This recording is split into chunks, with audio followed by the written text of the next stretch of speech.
Di with Sister Chicks Quilting. Welcome to my channel. Do you see this cute stack of fabric that's all cut in front of me? Let me slide it so you can see it. It's purples to pinks, oranges to yellows. This is going to be the cutest quilt. I call it a zipper quilt.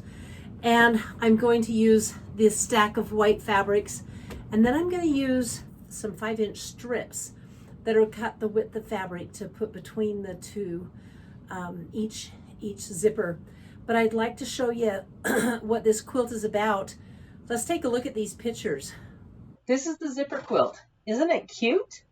It has 4 columns of sunset colors that are offset to look like a zipper. Now my 11-year-old granddaughter Jillian pulled all of the fabric for this quilt herself. We took her to the quilt shop and she chose every piece herself. I was just so proud. She is definitely going to be a great quilter one day. Now, she chose pink cuddle for the backing to make it extra snuggly.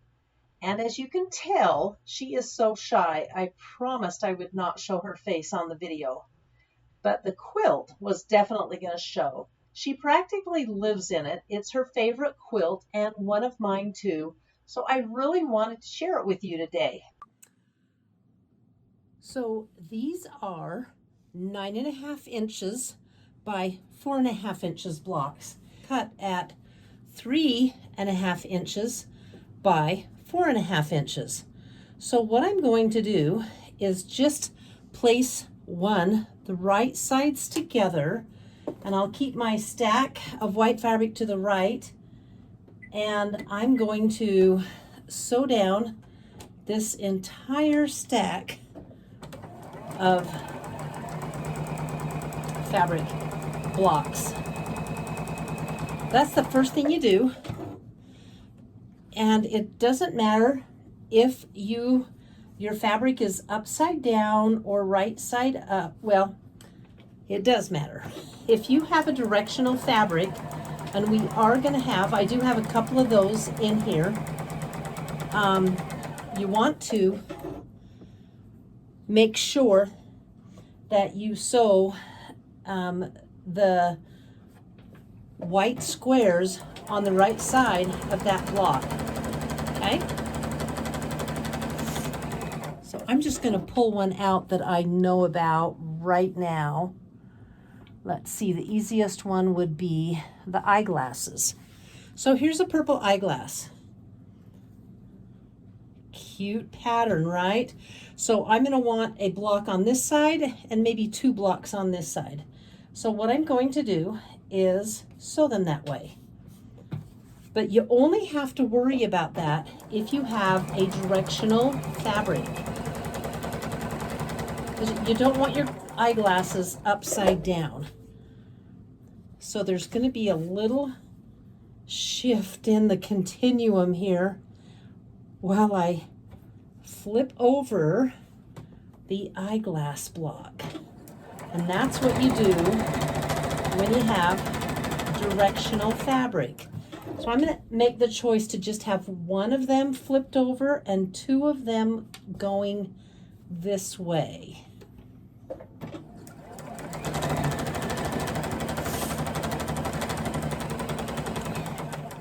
Then I'm going to continue sewing this really cute fabric with white blocks on the end.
going to cut these apart, just snip them apart, and then I'll keep them in the same fabric order. But first I'm going to set the seam and then press the seam. Whoops, sorry. Let's get some more pinks over here. So the first thing you do, set your seams. Then we're going to want to press these. I'm going to turn them upside down because we're going to want to press them with the dark side, with the light to the dark side. So we're going to set it and press it like that. And again, the reason you set your seams is because it just helps them to lie flat and you have a better quilt product at the end. Oops, there we go.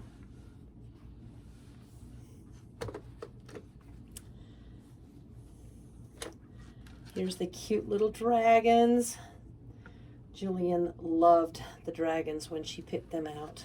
She absolutely had to have this piece of fabric. That and the narwhals, I remember. She just loved those.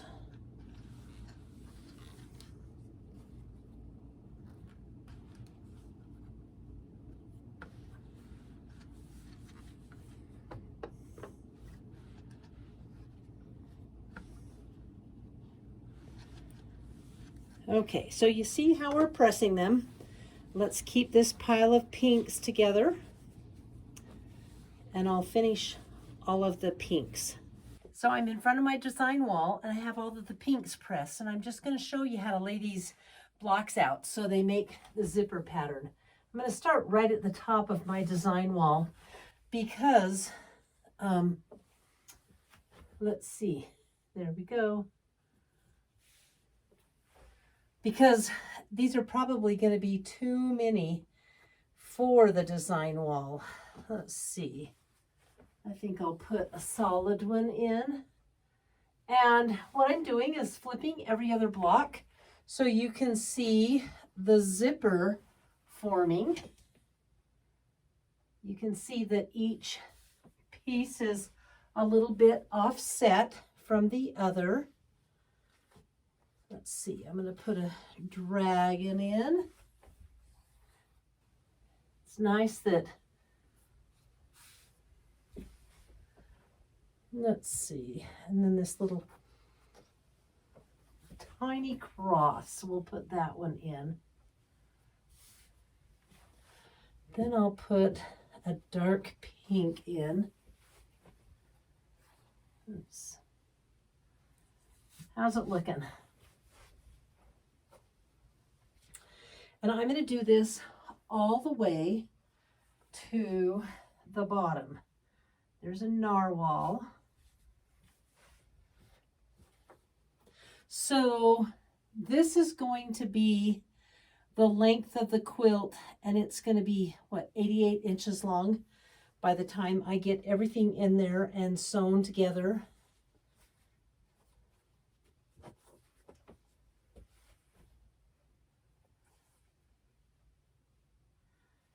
It probably is going to go off my design wall, but I don't care. I'll just make a second row on the wall so I can kind of be up there and see them all.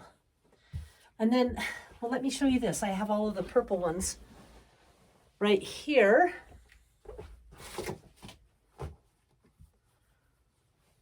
Let's start with a purple one.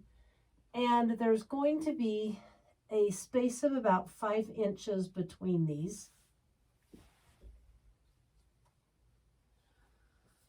And I have no idea. I'm just going to put them up and then move them as I want to.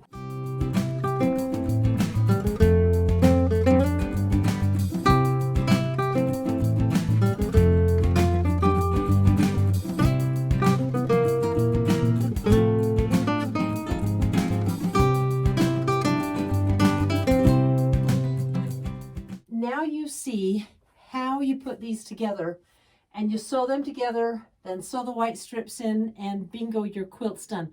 Really, the hardest part is going to be spacing them all. But I'm going to go ahead and space them and see what looks good, and we'll get back to you. So I have the purple and the pink rows laid out, and it's going to go like this. This is the top of the purple row. It's going to come down here to this one, and then it's going to pick up with this one and end here. And again, these are going to be 88 inches long when they're sewn together. And on the pink one, this is the top coming down to this block and then finishing with this block. So what I'm going to do is piece those rows together so you can see the row, and then I'll show you how to put the part in between. I have 2 of the zippers sewn together, the ones I put on my design wall. I've got them pressed, and there they are, and they go all the way to the floor.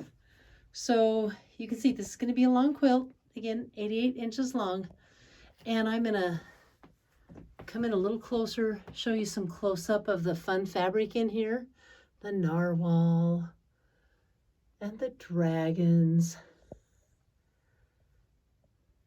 the eyeglasses, and the little fairies. Isn't that a lot of fun? I'll get the other 2 zippers sewn, the orange and the yellow one, and get them put together. Isn't this just the cutest quilt? It is such a fun little quilt. I just am enjoying making it. As you can see, I have all of my zippers sewn together. They're on my design wall, and I have cut the 5-inch strips that are going to go between each zipper and on the sides of each zipper of each quilt. So I'll go 1, 2, 3, 4, and 5, and sew them together, and the quilt top is done. It's a pretty cute, fun, easy quilt. So I'll go ahead and stitch it together so you can see it. Okay, I'm going to give you a little tip here. When you're sewing the white strips in between these, the worst thing you could do is sew it so that these lines were off. For instance, they weren't lined up like this. So how I do that, how I fix that, I do a lot of what's called easing in, and I start at the bottom and I pin it onto the bottom, come up a little bit. This is 88 inches we're working with. It's a lot of fabric.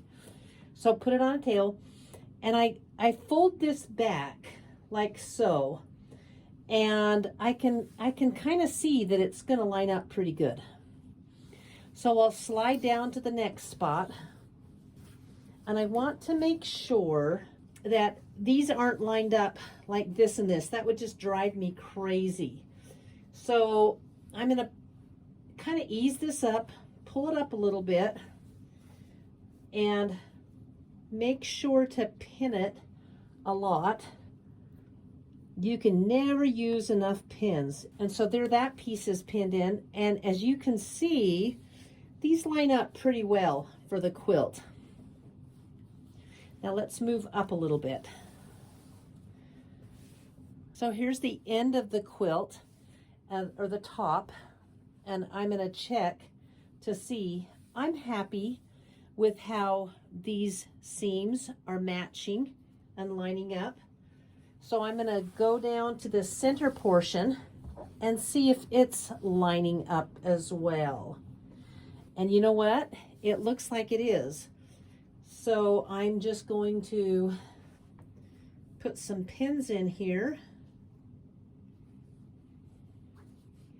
First, I want to make sure my edges are lined up. And I'm going to put some pins in here to make sure that those zipper stripes are lined up all across the quilt. You also want to use a lot of pins because you don't want to stretch your fabric. So how I started out was I put this on, and the first thing I did was to pin the top and the bottom I went in about 12 inches, put another pin in it, and then I laid it out so it fit. And then I'm pinning it because you don't want to stretch this. A terrible thing would be, and your quilt, you would not be happy, is if you started sewing this strip on right here, this outside strip, and kind of pulled all the way to the bottom, and you had maybe this much strip left over. I see it happen all the time, folks, and the best way to prevent that is to pin on the bottom, to pin on the top, to pin in the middle, to lay it out and make sure you don't have that stretch in your seam. I hope that helps you with the construction of this quilt. That's probably the most technical part of it. Let me get to sewing it. Well, the quilt is finished. I just think it's so darling. And you're not seeing it right now, but what you're seeing is this pink narwhal fabric. So cute. That is what I'm going to bind it in. And I'll probably put a cuddle on the backing because that's fun to do. But let me zoom out or come out and show you the whole quilt.